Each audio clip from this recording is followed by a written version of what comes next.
Hello everyone, আসসালামু আলাইকুম। কেমন আছেন সবাই? আশা করছি সবাই ভালো আছেন। আলহামদুলিল্লাহ, আমিও ভালো আছি। তো আবারও চলে আসলাম আপনাদের মাঝে নতুন একটি ভিডিও নিয়ে। আশা করছি পুরো ভিডিওটি আপনারা দেখবেন।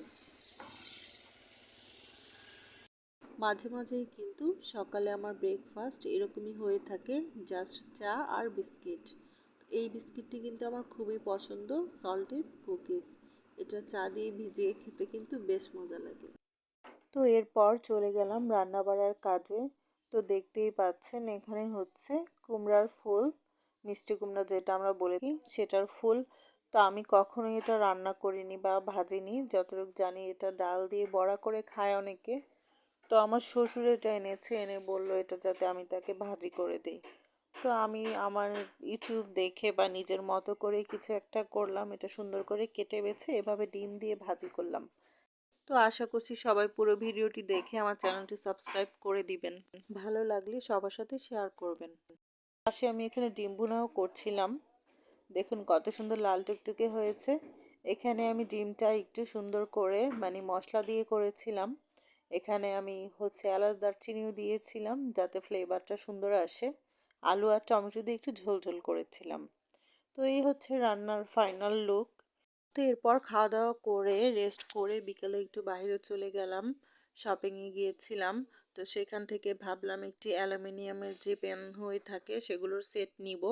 অনেক দিন ধরেই ভাবছিলাম, বাট সময় সুযোগ হচ্ছিল না। তো এখান থেকে দেখে নিচ্ছিলাম একটা একটা করে রেখে, তারপর আমি হচ্ছে একটি 22 সেন্টিমিটারের একটি অ্যালুমিনিয়ামের প্যান সেট নিয়েছি। এটা আমি নিয়েছি।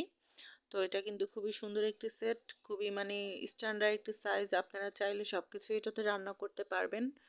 তো আপনারা চাইলেও এটা কিনে নিতে পারেন, খুবই রিজনেবল প্রাইসে ছিল। আমার কাছে বেশ ভালো লেগেছে। পরবর্তীতে যখন আমি এটাতে রান্না করব অবশ্যই আপনাদের সাথে ভিডিও শেয়ার করব।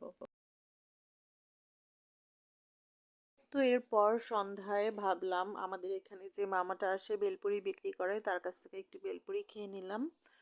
তার বেলপুরি কিন্তু খুব মজা হয়। খেয়ে তারপর আমার চা তো খেতেই হবে, সন্ধ্যায় 1 কাপ চা এনজয় করছিলাম। তো এরপর হচ্ছে আমি সেদিন বাইরে থেকে মটরশুঁটি নিয়ে এসেছিলাম অনেকগুলো। আমার কাছে বেশ ভালো লাগে, পোলাওতে বা যে কোনো তরকারিতে মাছের সাথে রান্না করলেও ভালো লাগে। তো ভাবলাম যেহেতু শীতের সিজন চলে যাচ্ছে, কিনে এটা বেছে ফ্রোজেন করে রাখি। তো এখানে অনেকগুলো নিয়ে এসেছিলাম। তো সন্ধ্যার টাইমে তেমন কোনো কাজও ছিল না, তো ভাবলাম এগুলো বেছে রেখে দেই। তো এখানে আমি বেছে নিচ্ছিলাম। এরপর এটাকে আমি কিন্তু সুন্দর করে ফ্রোজেন করে রাখবো।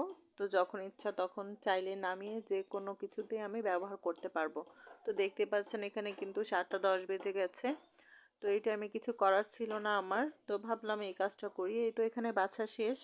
তো আজকের মতো ভিডিওটিও এখানে শেষ করছি। সবাই ভালো থাকবেন, আমাদের জন্য দোয়া করবেন। আল্লাহ হাফেজ।